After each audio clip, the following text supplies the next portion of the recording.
찬양하라 내 영혼아, 찬양하라 내 영혼아. 내 속에 있는 것들아 다 찬양하라.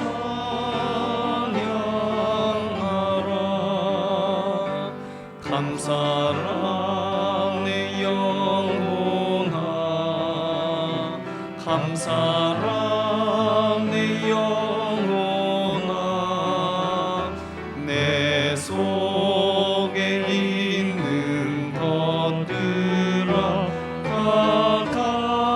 감사하라. 기뻐라 내 영혼아, 기뻐라 내 영혼아. 내 속에 있는 것들아 다 기뻐하라.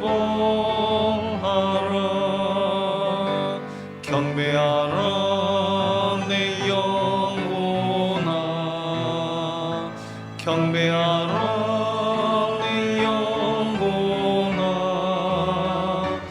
내 속에 있는 것들아 다 경배하라.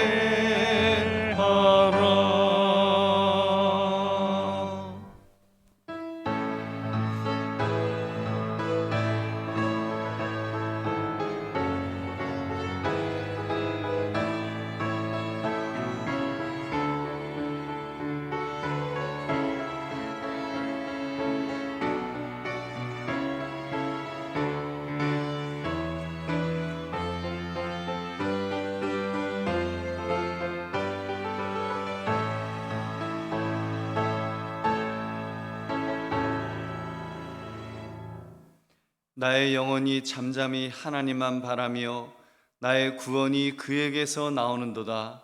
오직 그만이 나의 반석이시요 나의 구원이시요 나의 요새이시니 내가 크게 흔들리지 아니하리로다. 아멘. 하나님 아버지 감사합니다. 오늘 이 거룩한 주일 우리를 불러주셔서 하나님의 전에 나오게 하시고 또 이렇게 주 앞에 또 영상을 통하여서 예배할 수 있도록 우리 모두를 불러주심을 감사드립니다. 오늘도 우리가 세상을 향했던 마음을 정리하며 이 시간도 신령과 진정으로 주 앞에 예배하기 원하오니 하나님 홀로 영광받아 주옵시고 신령한 은혜와 복을 더하여 주시옵소서. 감사드리며 예수님 이름으로 기도드립니다. 아멘.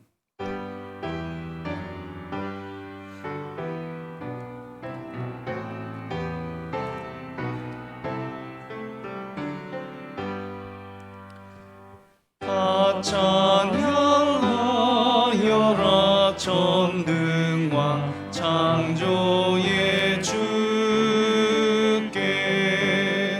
내 혼아 주 찬양 평강과 구원의 주님. 성도들아 주 앞에 이제 나와 즐겁게 찬양하여라.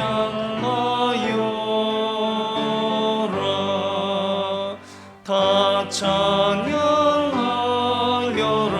놀라운 만유의 주께.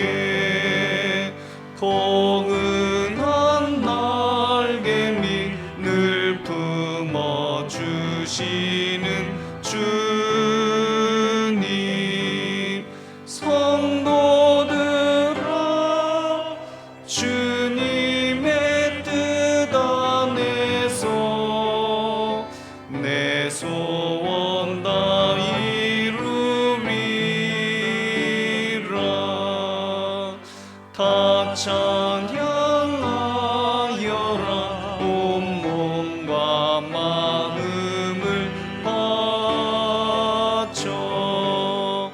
이 세상 만물이 주 앞에 다 나와 찬양.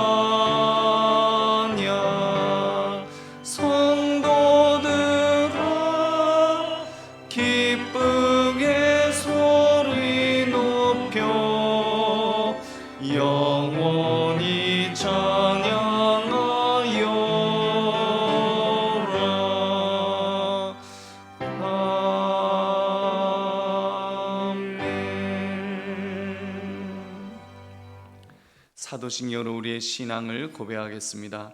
전능하사 천지를 만드신 하나님 아버지를 내가 믿사오며 그 외아들 우리 주 예수 그리스도를 믿사오니 이는 성령으로 잉태하사 동정녀 마리아에게 나시고 본디오 빌라도에게 고난을 받으사 십자가에 못 박혀 죽으시고 장사한 지 사흘 만에 죽은 자 가운데서 다시 살아나시며 하늘에 오르사 전능하신 하나님 우편에 앉아 계시다가 저리로서 산자와 죽은 자를 심판하러 오시리라. 성령을 믿사오며 거룩한 공회와 성도가 서로 교통하는 것과 죄를 사하여 주시는 것과 몸이 다시 사는 것과 영원히 사는 것을 믿사옵나이다. 아멘. 앉아주시기 바랍니다.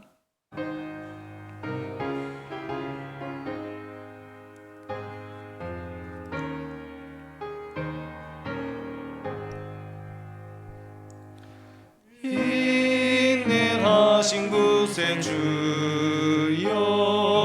내가 비오니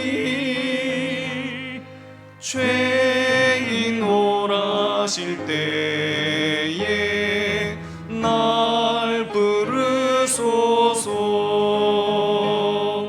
주여 주여 내가 비오니 죄인 오라실 때에 날 부르소서.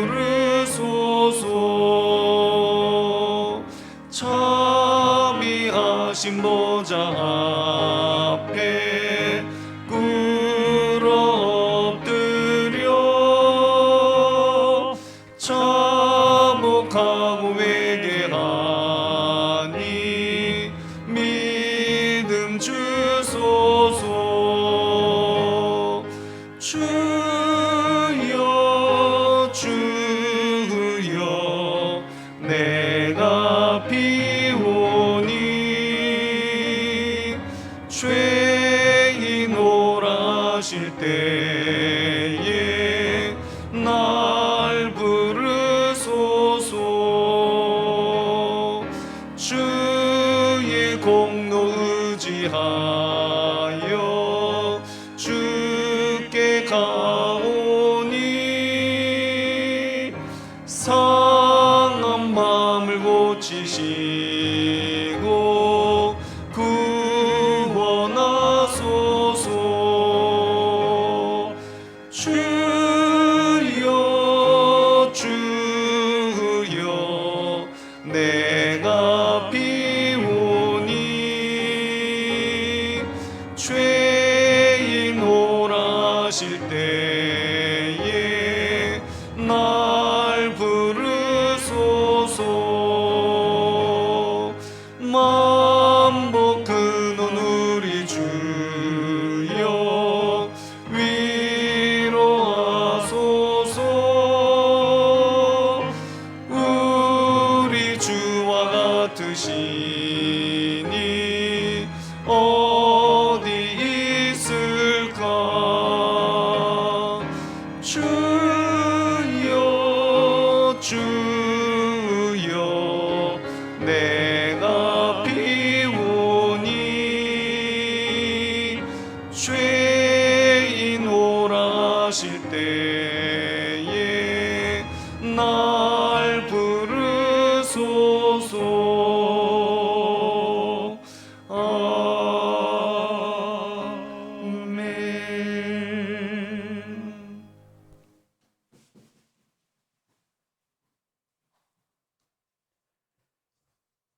사랑이 많으신 하나님 감사합니다.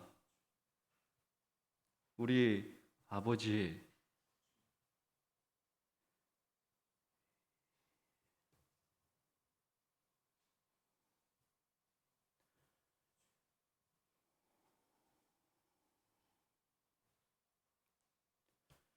하나님 사랑에 감사합니다. 우리는 하나님을 사랑하지 않아도 포기하지 않으시고 내버려 두지 않으시고 하나님 만나는 예배의 자리로 불러주시니 감사합니다. 세상 모든 사람들이 하나님 앞에 나와 앉아 하나님 얼굴을 바라보기를 원합니다. 세상 모든 살아있는 사람들이 예수를 통해 하나님의 사랑을 알아가고 하나님의 사랑으로 기뻐하고 평안하기를 이 명절에 하나님께 기도합니다. 하나님 앞에 먼저 믿은 우리의 죄를 고백합니다. 마치 나만 하나님께 선택받은 선민인 양 하나님이 애달파하시는 교회 밖의 사람들을 무시하는 우리 교만을 용서하여 주시옵소서. 나만 하나님께 통하고 나만 하나님께 기도 응답받는 착각과 오만을 하나님 용서하여 주시고 형제들을 진심으로 존중하고 사랑하며 살게 하여 주시옵소서. 또한 하나님, 나만 하나님의 뜻을 깨달았다고 내가 하는 방법만이 하나님의 뜻을 행하는 일이라고 하는 착각과 거만에 빠져 형제들을 독선으로 대하고 외면했던, 무시했던 우리 모든 죄를 용서하여 주시옵소서. 하나님, 하나님이 세우시고 우리가 예라고 받아들여 한 가족된 차은일 목사님, 하나님 항상 함께하여 주시고 날마다 성령 충만하게 하여 주시고 사랑이 넘치게 하여 주시고 넘치는 사랑을 받게 하여 주시옵소서. 말씀 펼치실 때마다 하나님의 깊으신 뜻이 깨달아지게 하여 주시고 하나님께서 우리에게 주시는 말씀이 우리 뇌와 마음을 쪼개고 울려 하나님의 얼굴을 직면하는 회복의 복을 부어 주시옵소서. 하나님, 교회를 위해 기도합니다. 재개발의 어떠한 환경에 처하더라도 마지막까지 영혼 구원하는 사역을 완수하게 하여 주시옵소서. 하나님, 하나님이 우리를 이 땅에 태어나게 하신 대한민국, 이 대한민국을 위해 기도합니다. 이번 추석에 코로나가 다시 확산되지 않도록 지켜 주시옵소서.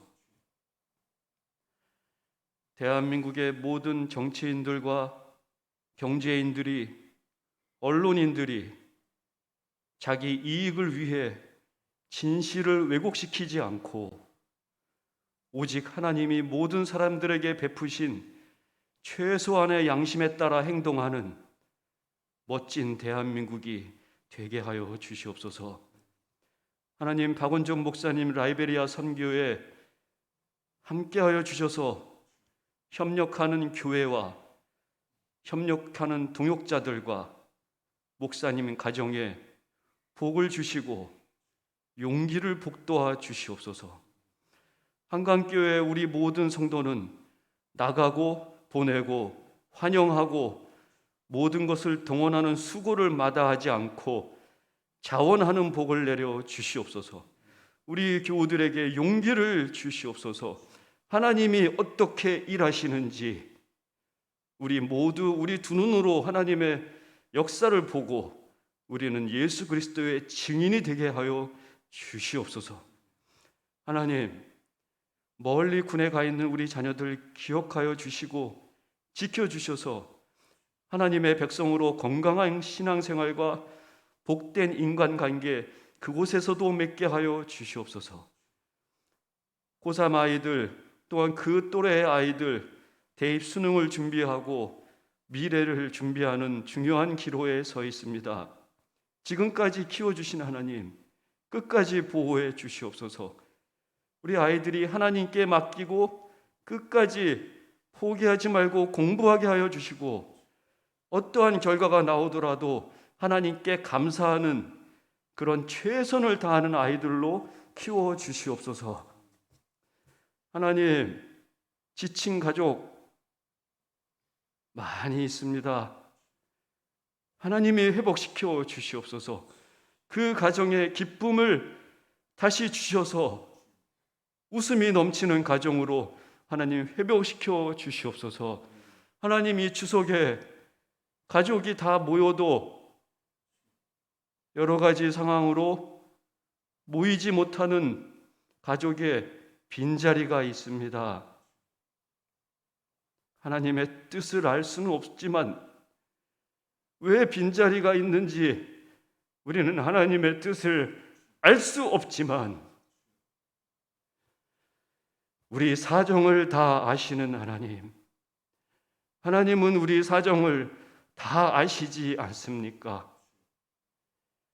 하나님, 우리가 모든 환난과 고초, 상처당한 그대로 하나님 발 앞에 그것들을 다 내려놓고 하나님 품에 안겨 손에 내어 우는 우리 옆에 하나님은 항상 계십니다. 하나님은 우리의 눈물을 닦아주시고 우리는 더욱 울지라도 하나님, 결국 우리의 흘린 눈물은 뜨거운 기쁨의 눈물로 변할 것입니다. 하나님, 우리 모든 가족을 회복시키시고 평안을 주시는 분은 오직 하나님 한 분뿐이십니다. 하나님, 우리 곁에 항상 같이하여 주시옵소서. 예수님의 이름으로 기도드립니다. 아멘.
주 하나님, 지으신 모든 세계 내 마음 속에 그리워볼 때 하늘의 별 울려 퍼지는 뇌성 주님의 권능 우주에 찾네.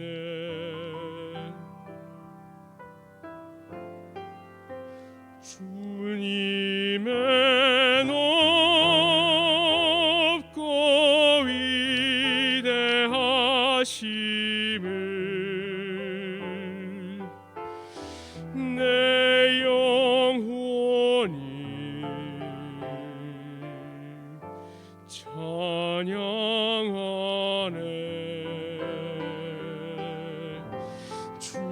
주님의 높고 위대하심을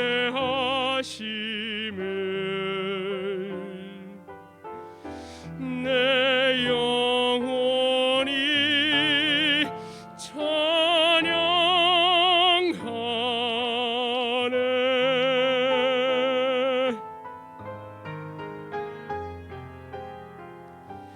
주 하나님, 독생자 아낌없이 우리를 위해 보내주셨네. 십자가에 피 흘려 죽으신 주 내 모든 죄를 구속하셨네. 나 같은 죄인 살리신 주 은혜 놀라워.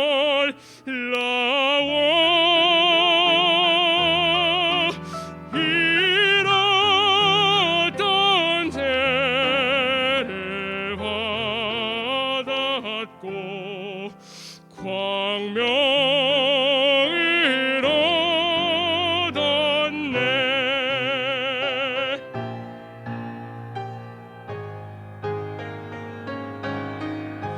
주님의 높고 위대하심을 내 영혼이 찬양하네.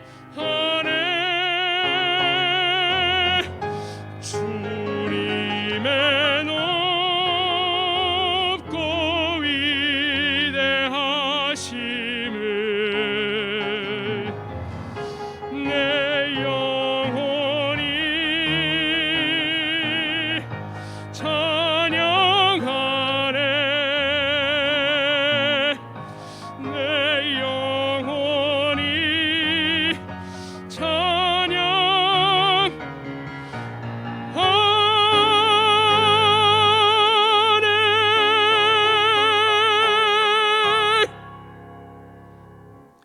아멘.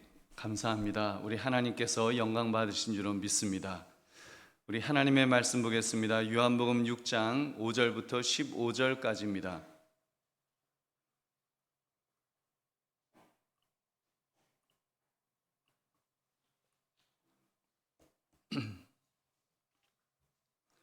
요한복음 6장 5절부터 15절까지 제가 하나님의 말씀을 읽겠습니다.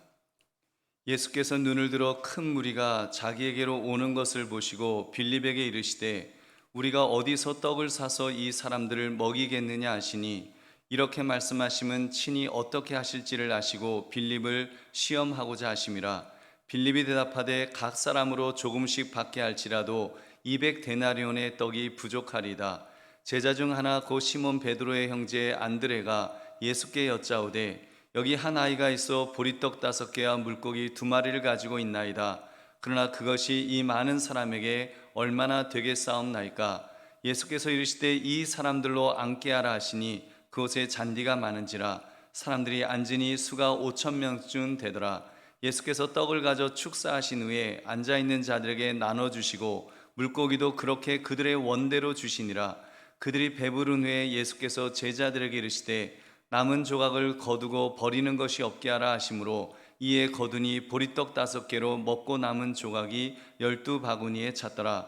그 사람들이 예수께서 행하신 이 표적을 보고 말하되 이는 참으로 세상에 오실 그 선지자라 하더라. 그러므로 예수께서 그들이 와서 자기를 억지로 붙들어 임금으로 삼으려는 줄 아시고 다시 혼자 산으로 떠나가시니라. 아멘. 오늘 거룩한 주일에 주예전에 나와서 또는 영상을 통하여서 주 앞에 예배하시는 여러분들 위해 하나님의 크신 은혜와 복이 임하시기를 주님의 이름으로 축원합니다. 오늘 여러분과 함께 나눌 말씀의 제목은 할 수 있는 것을 합시다. 할 수 있는 것을 합시다라는 제목입니다. 제가 칼럼에도 썼습니다만 어린아이들은 갑작스럽게 차가 달려오는 위급한 상황을 만나게 되면 재빠르게 피하는 것이 아니라 그 자리에 얼어붙는다고 합니다. 그래서 꼼짝 못한 채 끔찍한 일을 당하는 것을 우리가 이렇게 종종 보고 있습니다. 얼마나 그 안타까운 그런 일인지요. 근데 요즘 코로나19가 이 팬데믹이 되면서 방역 당국에서 그렇게 사회 전체를 통제하면서 또 교회도 함께 통제를 이렇게 하고 있습니다. 20명까지만 모여서 비대면 영상 예배로 드려야 된다. 또는 10% 예배 인원을 좌석수에서 10%만 해라. 나머지는 비대면으로 예배해라. 또는 성경 공부 소그룹은 아예 모이지 마라. 여러분, 이런 수많은 제재 속에서 교회 활동은 극도로 위축되어 왔습니다. 추석을 앞둔 지금도 학교 교육은 대면으로 전면 전환하고 가족 모임도 8명까지는 된다고 하고 결혼식도 49명에서 99명으로 확대가 되었지만 교회는 계속 좌석수의 10%만 허용된다, 지금 이렇게 말하고 있습니다. 제가 더 안타깝게 생각하는 면은 한국 교회의 모습이 위급 상황에 이렇게 직면하여 얼어붙은 어린아이 마냥 좀 꼼짝 못하고 있는 그런 모습은 아닌가, 그런 생각을 했습니다. 왜 안 되느냐고 소수의 교회만 이렇게 목소리를 낼 뿐 우리 교단부터 정말 이렇게 큰 그런 그 교단이 나서서 모두가 이렇게 정말 애써야 되는데 모두가 좀 꿀먹은 벙어리인 양 이렇게 아무 소리를 내지 못하는 그런 부분이 너무나도 안타깝습니다. 그래서 우리 교회만이라도, 정말 우리만이라도 이제는 얼어붙어 있지 말고 지금 당장 무엇이라도 우리가 할 수 있는 그 작은 것이라도 우리가 하자는 그런 말씀을 드리는 것입니다. 여러분, 용기를 내십시오. 이제는 무엇이라도 우리가 정말 하려고 애를 써야 합니다. 방역당국이 얼음이라고 그렇게 말했다고 해서 꼼짝 못한 채 쥐죽은 뜻이 있으면 안 되는 것입니다.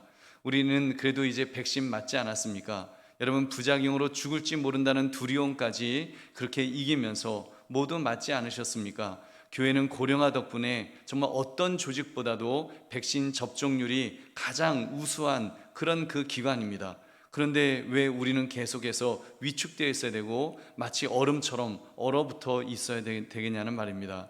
여러분, 그러므로 할 수 있는 것을 정말 작게라도 부족하게라도 우리가 할 수 있는 것을 합시다, 이런 제목을 가지고 우리의 신앙을 점검하시는 이 시간 되시기를 주님의 이름으로 축원합니다. 여러분, 오늘 본문은 오병이어의 사건으로 여러분이 너무나도 이렇게 많이 들었던 말씀입니다. 이 내용을 모르시는 분들은 없으실 것입니다. 여러분, 성경에 이 사건을 기록한 횟수만 봐도 마태, 마가, 누가, 요한 이 사복음서에 다 기록되어 있습니다. 거기다 또 칠병이어 사건까지 한다면 그 횟수는 더 많아질 것입니다. 내용은 이렇습니다. 예수님께서 장정만 그 5,000명이 넘는 사람들에게 하루 종일 말씀도 전하시고 이렇게 치유 사역도 감당하셨습니다. 당연히 사람들이 점점 더 많이 몰려들었을 것입니다. 본문에서는 사람들이 왔다고 표현되어 있지만 마태복음에서는 저녁까지 함께 있었노라고 그렇게 기록하고 있습니다. 아무튼 저녁 때가 되어서 모두 배가 고파졌을 그 무렵에 예수님께서 제자들에게 물으셨습니다. 어떻게 이 사람들에게 먹일 수가 있을까? 그 질문에 빌립은 예수님, 도저히 그거 할 수 없습니다. 우리 능력 안 됩니다. 그렇게 대답한 것이고, 안드레는 이렇게 보리떡 5개와 물고기 2마리를 가진 아이를 소개하면서 이제 그것을 예수님에게 드렸던 것입니다. 그 예수님은 그렇게 가져온 그 먹을거리를 가지시고 축사하셨습니다. 나눠주라 했을 때 그렇게 기적이 일어났습니다. 모두 배불리 먹고 남은 광주리가 12광주리가 되었다고 하는 놀라운 말씀인 것입니다. 여러분, 우리는 오늘 사건을 통해 갑작스럽게 위급한 일을 당했을 때 어떻게 처신해야 되는가 하는 이 답을 찾을 수 있을 것입니다. 우리가 3가지로 살펴보고자 합니다. 첫 번째로요, 부정적인 태도의 사람은 아무것도 하지 않으려 할 것입니다. 여러분, 7절의 말씀, 빌립이 대답하되 각 사람으로 조금씩 받게 할지라도 200데나리온의 떡이 부족하리이다. 여러분, 빌립을 보십시오. 사실 빌립은 나다나엘에게 와 보라 이렇게 말할 정도로 전도도 했던 그런 인물이었습니다. 근데 지금 이 장면에서 보니까 예수님의 말씀에는 부정적인 태도를 보였습니다. 우리가 어디서 떡을 사서 이 사람들을 먹일 수가 있겠습니까? 근데 6절을 보니까 이미 예수님은 친히 어떻게 하실지를 아시고 빌립을 시험하시고자 했다고 그렇게 성경은 기록합니다. 예수님이 이 사람들을 먹이시기로 작정하신 것입니다. 다만 빌립에게 예수님께서 의도하신 것을 실행하실 수 있는 능력이 있는 것을 그 믿는지 아니면 인간적으로 생각하는지 그것을 시험하고자 했다라고 성경은 말씀합니다.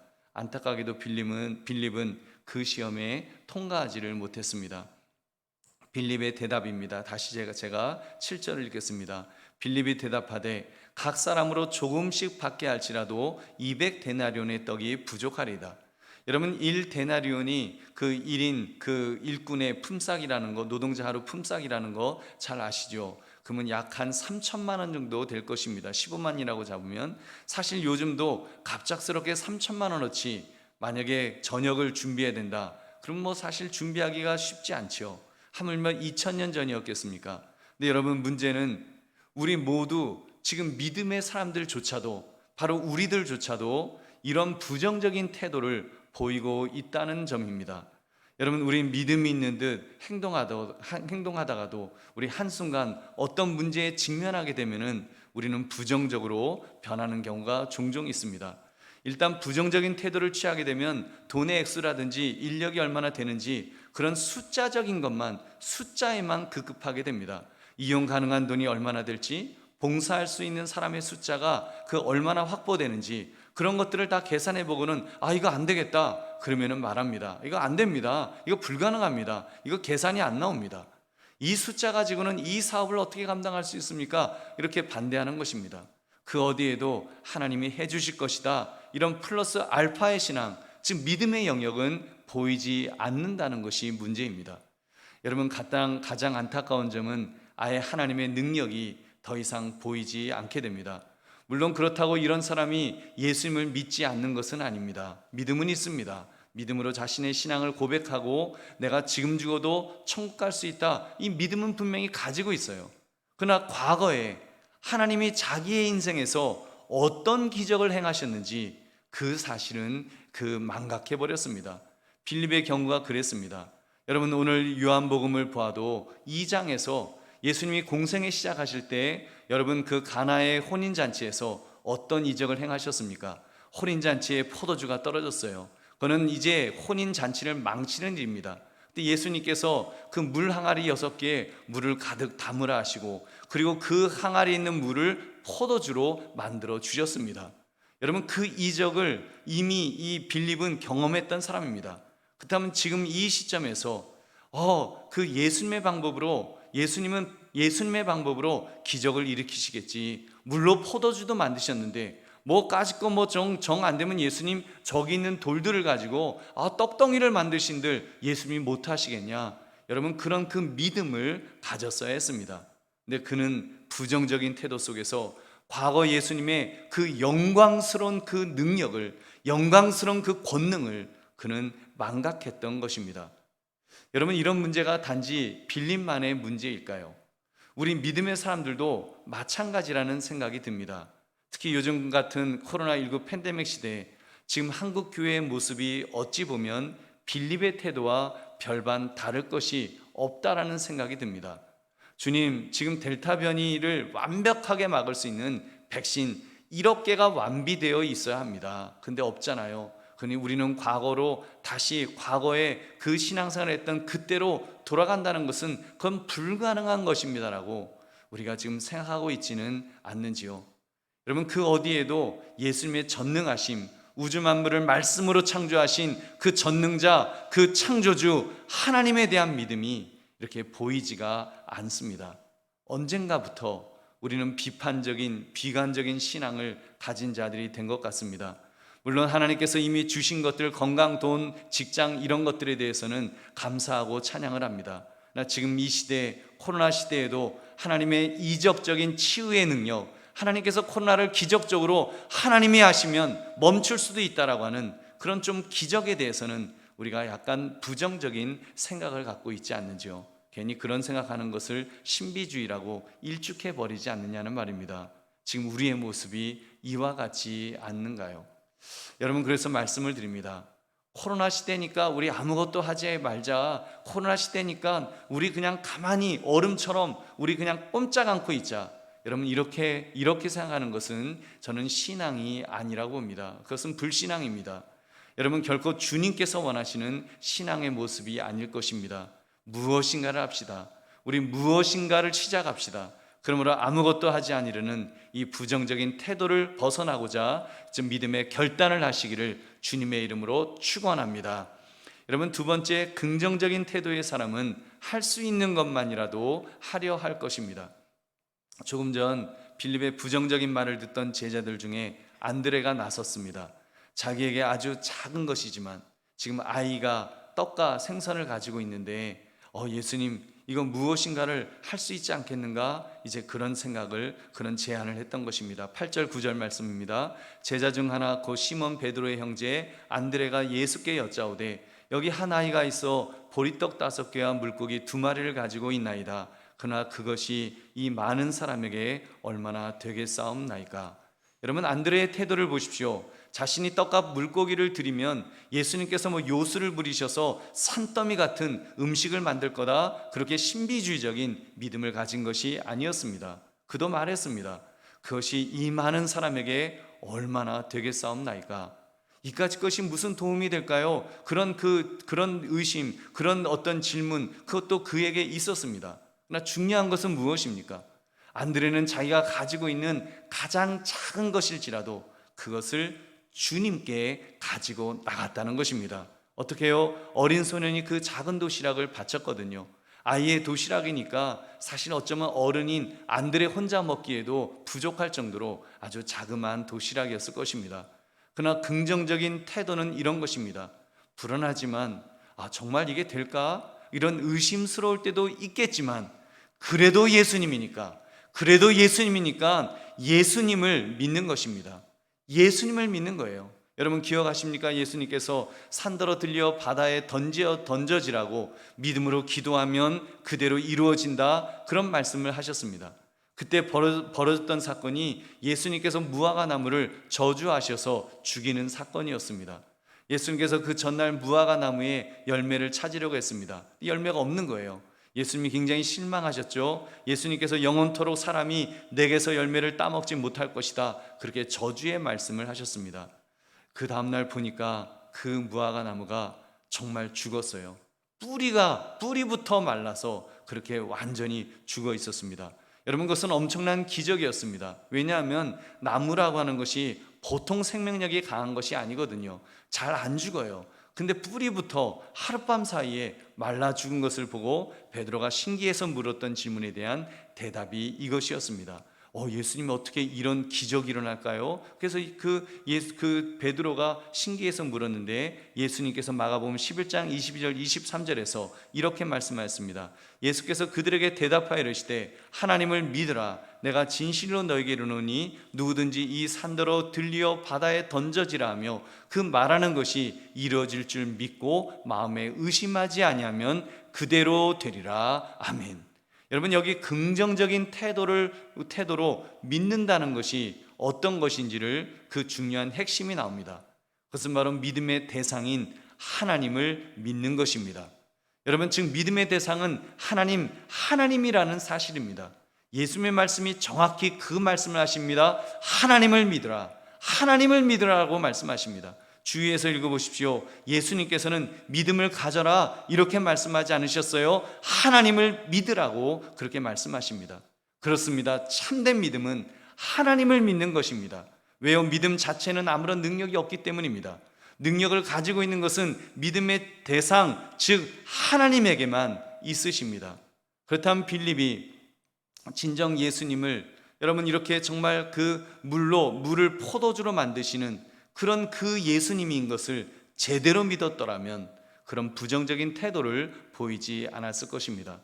반면에 안드레는 환경을 바라보고 사람을 바라보면 불안하지만 그는 애써 주님만 바라보려고 애썼습니다. 예수님께서 말씀하셨으니까 무슨 방법이 있으시겠지, 예수님이면 하실 수 있겠지, 예수님이면 길이 있겠지, 그 믿음 말입니다. 여러분, 어느 신학자가 그래서 믿음의 대상을 제대로 알고 있는가 없는가를 이렇게 설명을 했습니다. 러시아 동토 시베리아에 가면 레나강이라는 큰 강이 흐르는데 겨울에는 거의 한 2m 정도의 얼음이 얼어서 트럭이 달리는 도로가 된다고 합니다. 그러나 그 얼음을 모르는 사람이 그 강을 과연 건널 수가 있을까요? 여러분, 강을 건너려고 그 얼음 위를 이렇게 걸어가다가 강물 시퍼런 물을 상상을 하니까 막 부들부들 떨리는 거예요. 이러다가 얼음이 쫙 하고 깨져갖고 그 속에 풍덩 빠지면 나 어떻게 하지? 너무 무서워. 그럼 벌벌벌 떨다가 결국은 뒤돌아서 나올 것입니다. 그러나 그 얼음을 잘 아는 사람은 어떨까요? 여기는 얼음이 얼어 얼음이 2m쯤 되어서 아스팔트보다도 더 튼튼해. 그걸 알고 있는 사람, 그 얼음을 잘 아는 사람은 트럭을 몰면서도 마음 편히 달릴 수 있을 것입니다. 여러분, 우리 신앙생활도 마찬가지라고 봅니다. 우리가 믿는 분, 믿음의 대상에 대한 분명한 지식이 여러분 우리에게 있어야 합니다. 하나님이 어떤 분이신지를 분명하게 믿는다면 긍정적인 태도를 가질 수 있을 것입니다. 하나님은 전능하시다. 하나님은 전지하십니다. 하나님은 불변하십니다. 하나님은 영원하십니다. 하나님은 선하십니다. 하나님은 사랑이 많으십니다. 아들도 아끼지 않으시면서 나를 사랑하시는 그런 하나님이십니다. 이것을 분명하게 안다면 여러분, 이것이 믿음입니다. 하나님이 누구신지를 분명하게 아는 것, 그렇게 참된 믿음을 그러면 가지게 될 것입니다. 어떤 믿음요? 참으로 하나님을 믿게 될 것입니다. 하나님을 믿는 것, 여러분, 그리고 하나님을 믿게 될 때 안드레처럼 긍정적인 그런 태도를 취하게 될 줄로 믿습니다. 여러분, 특별히 요즘과 같은 코로나 위기 속에서 우리가 마냥 얼어만 있어서야 되겠습니까? 나라에서 교회 활동을 풀어주지 않는다고 마냥 우리가 두 손 묶고 있어야 하겠냐는 말입니다. 아닙니다. 여러분, 하나님을 믿는 사람은 이제는 소망을 품어야 될 것입니다. 그래도 우리가 할 수 있는 것이 있을 거야. 우리가 하나님 앞에서 우리가 해야 될 일들이 있을 거야. 코로나는 지금 점점 퍼지고 있지만 그래도 우리가 이제는 아니까 이제는 우리가 무언가를 해야 될 거야. 여러분, 그런 마음을 우리가 가져야 됩니다. 한동안 장례식장에서 찬양 금지라는 경고판이 붙어 있었습니다. 그때는 교역자들이 이런 지혜를 구했습니다. 찬송곡을 핸드폰으로 유튜브로 찬양을 틀어서 그렇게라도 우리가 그 장례식을 나름 은혜롭게 그렇게 우리가 치루었습니다. 얼마 전 장례식장에서는 아무 지시가 없어서 그 찬송을 불러도 되는 줄 알고 열심히 찬송을 부르고 있는데 장례식장 직원이 무례한 어조로 목사님 찬송하면 안 됩니다 하면서 소리를 막 질렀습니다. 그래서 예배를 막았어요. 그래도 하나님께서 지혜를 주셔서 제가 혼자 그 찬송 가사를 낭독함으로 이간 예배를 방해받지 않고 은혜롭게 진행할 수가 있었습니다. 여러분, 방법은 있어요. 방법은 어떻게 해서든 우리 할 수 있는 길이 분명히 있습니다. 여러분, 우리가 그냥 넋놓고 꽁꽁 얼어서 가만히 있으면 아무것도 못하지만 우리가 하나님 앞에 지혜를 구하면서 무언가를 하려고 하면 분명히 길은 있는 줄로 믿습니다. 여러분, 이번에 반찬 봉사를 추진했던 것도 코로나 시대지만 그래도 우리가 할 수 있는 작은 일이라도 찾았던 것입니다. 앞으로 마스크를 가지고 노방전도도 다시 시작할 것입니다.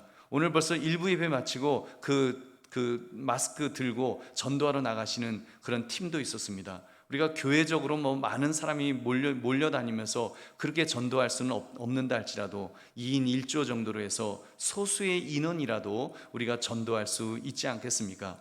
또 그렇게 찬양은 우리가 이미 하고 있습니다. 듀엣이 하기도 하고 또 이렇게 솔로로 하기도 하고 우리가 찬양을 드리고 청년부도 이번 토요일에 이곳 대예배실에서 지금 예배 드리는 것처럼 대면 수련회를 진행할 것입니다.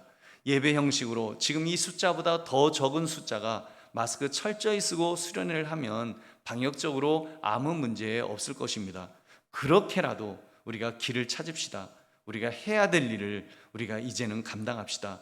여러분, 사실 그런 일환으로 그동안 한국교회가 비대면 예배, 이렇게 영상 예배도 우리가 협조적으로 얼마나 잘 이렇게 드려왔습니까? 그러나 여러분, 이제는 좀 저는 아니라는 생각이 들어요. 이제는 방역 당국의 지침이라고 그냥 꽁꽁 얼어붙어 있어서는 저는 안 된다고 봅니다. 다시 한번 여러분 생각해 보십시오. 어린 학생들은 백신도 맞지 못한 그 아이들은 대면 교육을 전면 실시했습니다. 왜요? 교육이 너무 중요하니까. 아이들이 교육받을 때 교육받아야 되는 것이 너무 중요하다는 것을 알기 때문에 코로나 이전에 공부했던 그 좁은 교실에서 같은 인원을 모아놓고 하루 종일 공부를 시킨답니다. 그것도 밥까지 먹어가면서 말입니다. 근데 교회는 이 넓은 공간에서 10%만 모이라는 것이 여러분 말이 됩니까? 나머지는 비대면 영상 예배를 드리라는 것입니다. 이런 지침은 세상 사람들이 볼 때 세상 사람들은 기독교의 예배를 그냥 취미 생활하는 것 정도로 그렇게 여기기 때문에 그런 지침을 내리는 것입니다. 여러분, 세상 교육은 중요하지만 기독교 예배는 안 중요하게 여기는 것입니다. 저는 그게 너무 자존심이 상해요. 저는 그 부분이 더 자존심이 상합니다. 우리의 신앙생활이 하나님을 예배하는 우리의 예배가 취미생활로밖에 그렇게 여겨지지 않는가. 여러분, 그 부분이 너무 속이 상합니다.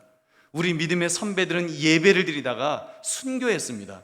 제합리교회 같은 교회에서는 30여 명 성도들이 예배 드리는 중에 일본 경찰들이 대못으로 그 입구를 막았습니다. 그리고 불을 질러서 잿더미로 만들었습니다.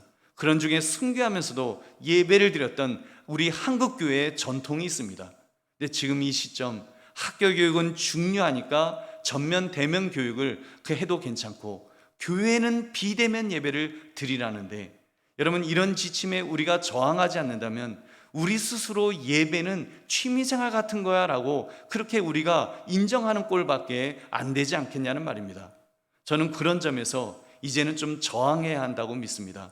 그동안은 우리가 적극 협조했지만 이 시점에서는 우리의 예배가 얼마나 중요한지, 우리가 예배를 정말 얼마나 중요하게 생각하는지, 그리고 여러분, 우리가 지금 비대면 예배를 드려봤잖아요. 우리의 신앙에 별로 도움이 안 되잖아요. 모여야 되는데, 함께 해야 되는데, 그래서 우리의 신앙이 자라가야 되는데, 우리가 겨우 목숨만 붙어 있는 이렇게 세월을 보내서는 안 되지 않겠냐는 말입니다. 대신 철저하게 교회에 오셔서 마스크 쓰시고, 여러분 그 거리두기 하시고 손 깨끗하게 씻으시면 방역적으로 안전하게 예배 드릴 수 있습니다. 저도 지금 설교하기 때문에 제가 마스크 안 쓰고 있지만, 여러분 설교 이외 시간에 저는 철저하게 저도 마스크 씁니다. 여러분 제 얼굴을 한 분이라도 보신 분 있으세요? 여러분 이 강대위 이외에 마스크 철저하게 씁니다. 그거 쓰십시오. 여러분 그 접종 2번마다 접종 완료되신 분들도 다른 사람을 위해서 꼭 쓰십시오. 그래서 여러분 맞지 않은 분도 계실 수 있기 때문에 우리가 서로를 위해서 그렇게 철저히 하면, 그렇게 우리가 예배를 드리면 하나님께서 더 기쁘게 받으실 줄로 믿습니다. 여러분, 그러므로 이제는 더 긍정적인 태도 속에서 할 수 있는 것을 하려고 애쓰시기를 주님의 이름으로 축원합니다. 세 번째, 할 수 있는 것이라도 하면 그때 하나님께서 그 이상으로 역사하실 것입니다. 여러분 11절부터 13절 말씀, 예수께서 떡을 가져 축사하신 후에 앉아있는 자들에게 나눠주시고 물고기도 그렇게 그들의 원대로 주시니라. 그들이 배부른 후에 예수께서 제자들에게 이르시되 남은 조각을 거두고 버리는 것이 없게 하라 하시므로 이에 거두니 보리떡 5개로 먹고 남은 조각이 12바구니에 찼더라. 아멘. 여러분 너무나 잘 아는 내용입니다. 안드레가 믿음으로 할 수 있는 일을, 아주 작은 일이지만 여러분 그것을 했더니 하나님께서 역사하셨습니다. 기적을 베푸셨습니다. 그 작은 물고기 2마리로 보리떡 5개로 장정만 5,000명을 먹이고도 남는 기적의 역사가 일어났습니다. 여러분 바로 그 작은 일, 안드레가 그 정말 작은 것으로 시작했는데 하나님은 그것을 기적의 원천으로 만들어 주신 줄로 믿습니다. 나눠줘도 모자람이 없는 기적의 원천이 된 줄로 믿습니다. 여러분 그렇습니다. 그런 점에서 교회는 코로나19와 같은 이 위기상을 만난다 할지라도 위축되어 있는 기간이 되어서는 안 될 것입니다. 그동안 우리가 뭘 잘 몰라서 우리도 놀라서 위축되었습니다만, 이제는 알 만큼 아니까, 이제는 코로나를 겪을 만큼 겪었으니까 조심하며 우리가 할 일을 찾아서 해보자는 것입니다. 왜요? 그것이 우리의 사명이기 때문입니다. 여러분 특히 요즘같이 많은 사람들이 고통하는 시기에는 더더욱 공동으로 책임지는 의식을 가져야 합니다. 주님도 말씀하셨습니다. 너희가 먹을 것을 주어라. 배고픈 자들을 먹을 것을 주어라. 그런 점에서 교회는 세상을 향한 책임을 회피하려고 해서는 안 될 것입니다. 나도 어려워요. 나도 힘든데, 내가 힘드니까 나는 아무것도 안 할 거예요. 어렵다고 여러분 움츠러들고만 있으면 안 될 것입니다. 오히려 그렇기 때문에 더 힘을 내어서 이웃을 돌아보아야 합니다. 어려운 나라를 향해서 눈을 들어야 합니다. 어려운 이웃을 위해서 함께 아파하고 함께 울 수 있어야 합니다. 그렇게 할 때 하나님께서 역사하십니다. 오히려 더 많은 것들로 채워주실 것입니다. 다 먹이고도 12광주리가 남을 정도로 하나님은 넘치는 은혜로 채우실 줄 여러분 믿으시기 바랍니다. 여러분 그리고 중대한 영적 의미를 오늘 이 말씀에서 놓쳐서는 안 될 것입니다. 그것은 이러한 베푸는 행위들이 꼭 육신적인 허기를 채워주기 위한 목적만은 아니었습니다. 예수님 당시에도 그렇게 먹였다고 그들이 영원히 배가 고프지 않게 된 것은 아니지 않습니까? 그들의 가난이 해결된 것도 아니지 않습니까? 그리고 사람들은 예수님을 육신의 먹거리를 해결해 주실 왕으로 세우려고 했지만 예수님이 거절하셨습니다. 14절 15절 말씀, 그 사람들이 예수께 행하신 이 표적을 보고 말하되 이는 참으로 세상에 오실 그 선지자라 하더라. 그러므로 예수께서 그들이 와서 자기를 억지로 붙들어 임금으로 삼으려는 줄 아시고 다시 혼자 산으로 떠나가시니라. 아멘. 예수님께서 피하셨어요. 그렇다면 예수님께서 그런 일을 하신 목적이 무엇이었을까요? 그것은 예수님의 하나님 되심을, 주는 그리스도시요 살아계신 하나님이라는 것을 증명하기 위해서, 보여주시기 위해서 그런 이적을 베푸신 것입니다. 오늘 본문 6장에 이어지는 말씀을 보면 예수님은 계속해서 예수님 자신이 생명의 떡이라는 사실을 말씀하였습니다. 요한복음 6장 35절, 예수께서 이르시되 나는 생명의 떡이니 내게 오는 자는 결코 줄이지 아니할 터요 나를 믿는 자는 영원히 목마르지 아니하리라. 아멘. 요한복음 6장 51절도 보니까 나는 하늘에서 내려온 살아있는 떡이니 사람이 이 떡을 먹으면 영생하리라. 내가 줄 떡은 곧 세상의 생명을 위한 내 살이니라 하시니라. 아멘. 여러분, 그렇습니다. 예수님은 이 말씀과 함께 실제로 예수님 자신을 우리에게 주셨습니다. 십자가에 못 박히심으로 그 피를 다 쏟으시고 살이 다 찢기시면서 우리의 죄값을 대신 치루어 주셨습니다. 생명을 우리에게 주신 것입니다. 여러분, 그렇게 해서 우리 예수님께서는 우리에게 그 성찬식을 통해서도 마지막으로 생명의 떡으로서 예수님이 어떤 분이신가를 분명하게 말씀하십니다. 고린도서 11장 23절 24절, 내가 너희에게 전한 것은 주께 받은 것이니 곧 주 예수께서 잡히시던 밤에 떡을 가지사 축사하시고 떼어 이르시되 이것은 너희를 위하는 내 몸이니 이것을 행하여 나를 기념하라 하시고. 그렇습니다. 우리가 긍정적인 태도로 이렇게 대면 예배를 회복해야 되는 이유도, 여러분, 그냥 우리가 인간적으로 만나자고, 이제는 인간적으로 만나서 좀 즐겁게 지내자고 그래서 대면 예배를 강조하는 것이 아닙니다. 여러분, 우리가 대면 예배를 이제 드려야 되는 이유는 우리가 용기 내어 주 앞에 나와서 하나님의 하나님 되심을, 하나님 앞에 예배하는 것을 여러분 우리가 이제는 하나님 앞에 고백해야 되지 않겠습니까? 오히려 그런 모습이 예수 믿지 않는 사람들에게 저 사람들은 취미생활하는 게 아니구나, 정말 생명을 걸고 예수님을 믿으려고, 그 하나님을 믿으려고 하는구나 하는 것을 보이지 않을까요? 저는 좀 이제는 그런 근성이, 예수 믿는 사람들의 그 근성이 다시 보여져야 될 때라고 생각합니다. 그동안 우리가 최선을 다해서 협조했죠. 그동안 우리가 최선을 다해서 했잖아요. 그러나 이제는 오히려 우리가 근성을 보여서 우리도 정말 목숨 걸고 하나님을 예배하는 것이 최고의 가치라는 것을 보여야 될 그런 때라는 생각이 듭니다. 여러분, 우리가 봉사하는 것도 마찬가지입니다. 우리가 어려운 사람 도와서 밥 먹이기 위해서 우리가 하는 것이 아니라 그것을 통해서 하나님의 사랑을 증거하고 싶어서, 하나님의 사랑을 전하고 싶어서, 지금 이렇게 어렵지만 하나님의 사랑이 더 가치가 있기 때문에 이것을 전하고 싶어서 우리가 그 일을 감당해야 되는 것입니다. 여러분, 봉사를 통해, 구제를 통해 우리가 진짜 중요하게 여기는 가치, 하나님의 사랑을 그렇게 전하는 모습이 필요하다는 것입니다. 그렇게 우리가 최선을 다할 때 하나님께서도 함께 하실 것입니다. 하나님의 방법으로, 하나님의 권능으로 우리와 함께 하실 것입니다.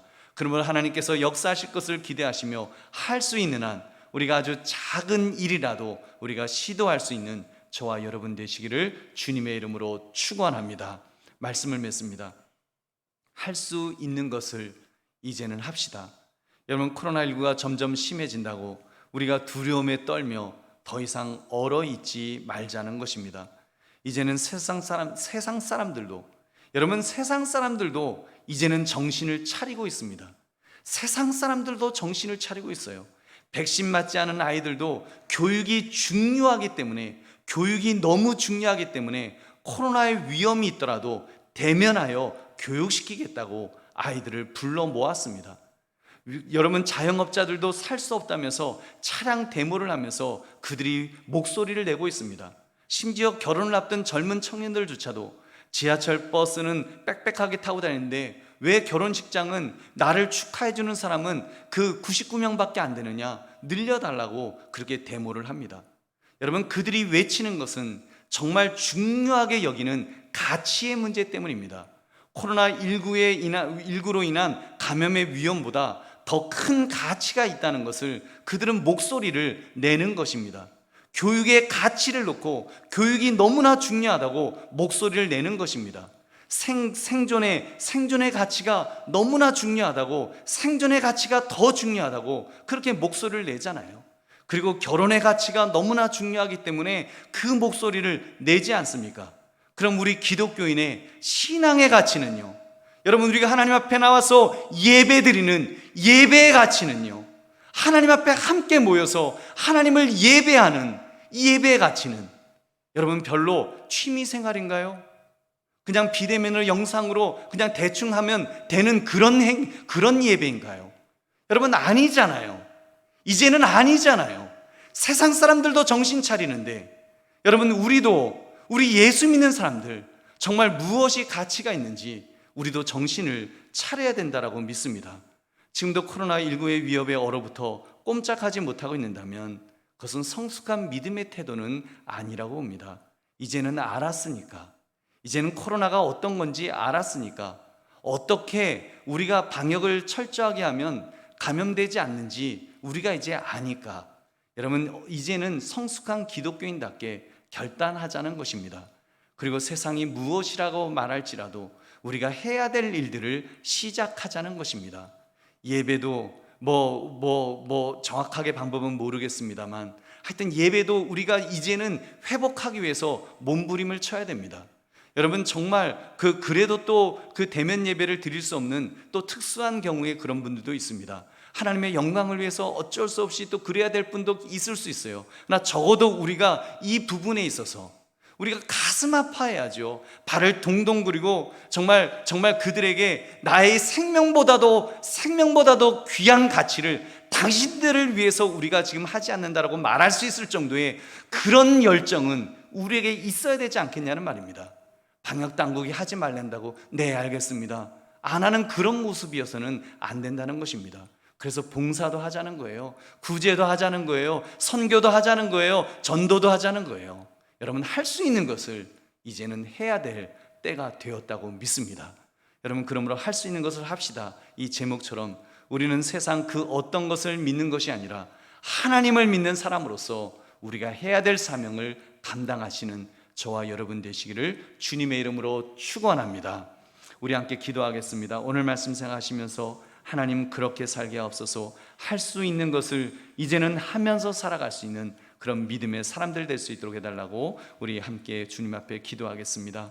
하나님 아버지, 오늘 주신 말씀 앞에 우리가 결단할 수 있기를 원합니다. 우리가 하나님 아버지 이제는 해야 될 일들을 감당하면서 하나님 아버지 이렇게 살아갈 수 있기를 주여 원합니다. 하나님 아버지여, 아버지 붙들어 주셔서, 하나님 아버지여, 하나님 은혜를 더하여 주셔서, 하나님 아버지 그런 속에서 우리가 주여 주를 바라보게 하시고 주여 주님을 의지하게 하시고 하나님 안에서 우리가 살아갈 수 있도록 하나님 아버지 인도해 주시기를 주여 원합니다. 하나님 아버지 함께 해주시기를 원합니다. 아버지 하나님, 아버지를 붙들어 주셔서, 아버지 하나님 우리에게 은혜를 더하여 주셔서 우리가 정말 아버지 앞에 이렇게 나가며 하나님 아버지 이렇게 살아드릴 수 있도록 주여 함께하여 주시옵소서. 하나님 역사하여 주시옵소서. 하나님 은혜를 더하여 주시옵소서. 아버지 하나님 그 속에서 온전히 주여 주님 바라며 주여 주님 의지하며 아버지 이렇게 살아드릴 수 있게 하시고 우리의 사명, 우리가 감당해야 될 것들 끝까지 감당할 수 있는 믿음의 큰 장부들 될 수 있도록 주여 함께하여 주시옵소서. 우리의 아버지여, 우리의 겉질을, 우리의 아버지여 이 근성을 하나님 우리가 분명히 보일 수 있게 하시고 우리가 예수 믿는 사람으로서, 우리가 예수 믿는 하나님의 사람으로서 아버지 하나님 그 모습을 보이며 살아갈 수 있도록 아버지 인도하시고 주여 역사하여 주시옵소서. 주여 붙들어 주시옵소서. 함께 해주시옵소서. 하나님 아버지, 우리가 오늘 주님 앞에 예배하면서 오늘 말씀에 결단할 수 있기를 원합니다.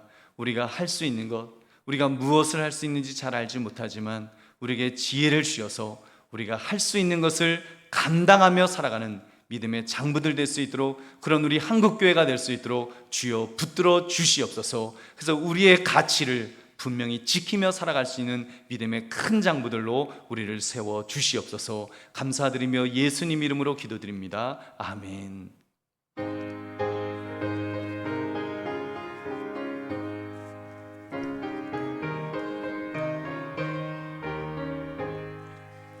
이 눈에 아무 증거 아니 배어도 믿음만을 가지고 손을 걸으며 이 귀에 아무 소리 아니 들려도 하나님의 약속 위에 서리라. 걸어가세 믿음 위에 서서 나가세 나가세 의심 버리고 걸어가세 믿음 위에 서서 눈과 귀에 아무 증거 없어도 이 눈이 보기에는 어떠하든지 이미 얻은 증거대로 늘 믿으며 이 맘에 의심 없이 살아갈 때에 우리 소원 주 안에서 이루리. 걸어가세 믿음 위에 서서 나가세 나가세 의심 버리고 걸어가세 믿음 위에 서서 눈과 귀에 아무 증거 없어도 주님의 거룩함을 두고 맹세한 주 하나님 아버지는 참 미쁘다. 그 귀한 모든 약속 믿는 자에게 능치 못할 무슨 일이 있을까. 걸어가세 믿음 위에 서서 나가세 나가세 의심 버리고 걸어가세 믿음 위에 서서 눈과 귀에 아무 증거 없어도. 하나님 아버지 감사합니다. 오늘도 우리가 주님 앞에 나와서 예배하면서 세상에서 귀하게 여기며 어렵게 얻은 물질을 가지고 나왔습니다. 모든 것 하나님이 주셨다는 것을 인정하면서 10의 1을 구별하여 11조를 주님 앞에 드립니다. 정성스럽게 준비한 주일 헌금을 드리고 감사의 조건을 가지고 감사의 예물을 드리고 땅끝까지 복음을 증거하기 위해 선경금으로 드리며 특별헌금으로 드리는 손길들 위해 하나님 은혜와 복을 주시기를 주여 원합니다. 하나님 이제는 다시 한번 하나님을 바라보기를 원합니다. 하나님을 믿는 믿음으로 살아갈 수 있기를 원합니다. 우리가 해야 될 일들을 감당하며 살 수 있도록 주여 우리를 붙들어 주시옵소서. 하나님 코로나로 인해서 우리의 사명이 얼어붙어 있지 않게 하시고 하나님 우리가 다시 뜨겁게 하나님 우리의 사명을 회복할 수 있도록 우리 모두를 붙들어 주시기를 원합니다. 이미 아버지와 그 일을 감당하고 있는 많은 분들을 붙들어 주셔서 힘과 능력을 주시고 위축되지 않게 하시고 더 하나님 힘과 능력을 가지고 감당할 수 있도록 주여 은혜를 더하여 주시옵소서. 아버지 전도할 수 있게 하고 할 수 있게 하시고 선교할 수 있게 하시고 하나님 마음껏 예배할 수 있도록 우리를 붙들어 주시되 하나님 우리를 지켜 보호해 주시기를 원합니다. 우리를 강건케 하셔서 하나님의 일을 감당하는데 조금 더 부족하지 않도록 힘과 능력으로 우리를 붙들어 주시옵소서. 이 물질이 또한 교회가 교회다운 일을 감당하는데 가장 은혜롭게 효과 있게 쓸 수 있도록 복을 더하여 주옵소서. 감사드리며 예수님 이름으로 기도드립니다. 아멘.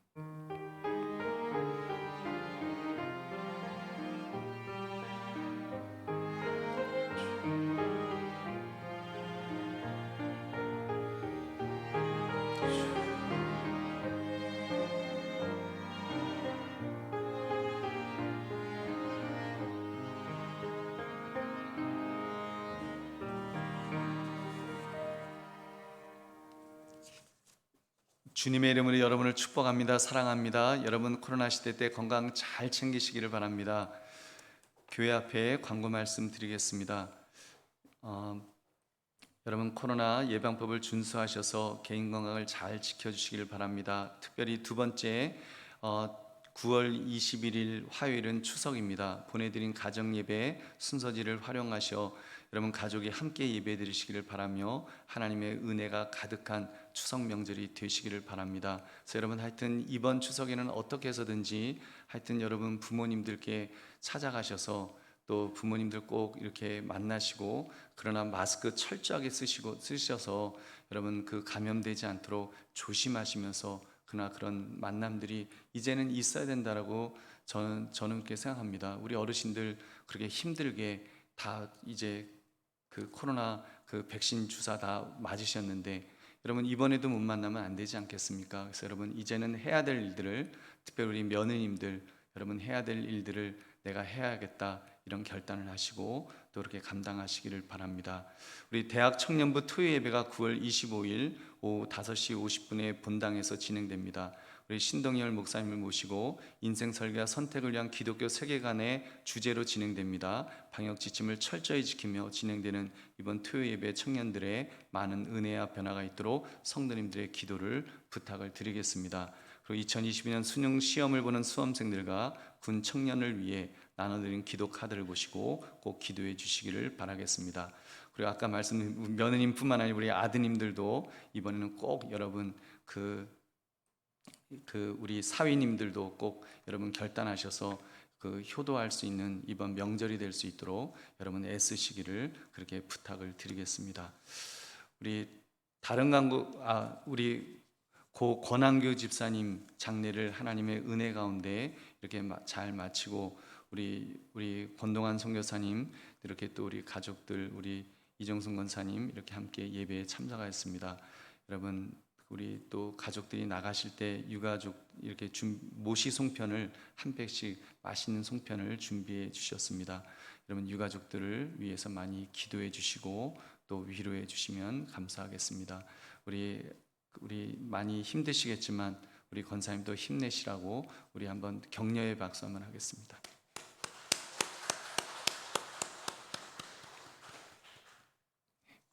우리 다 같이 일어나셔서 우리 주기도 성문의 축도함으로 예배를 마치겠습니다.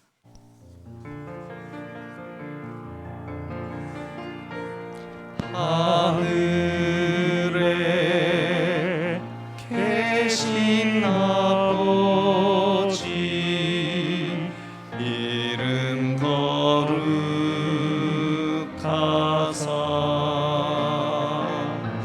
주님 나라 임하시고 뜻이 이루어지이다.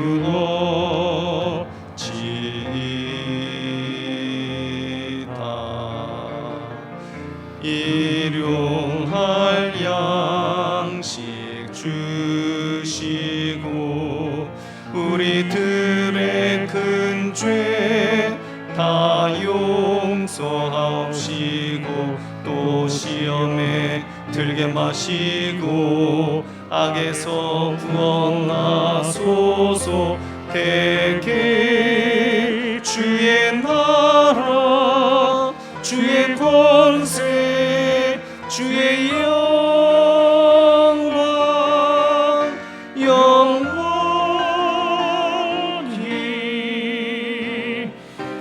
아멘.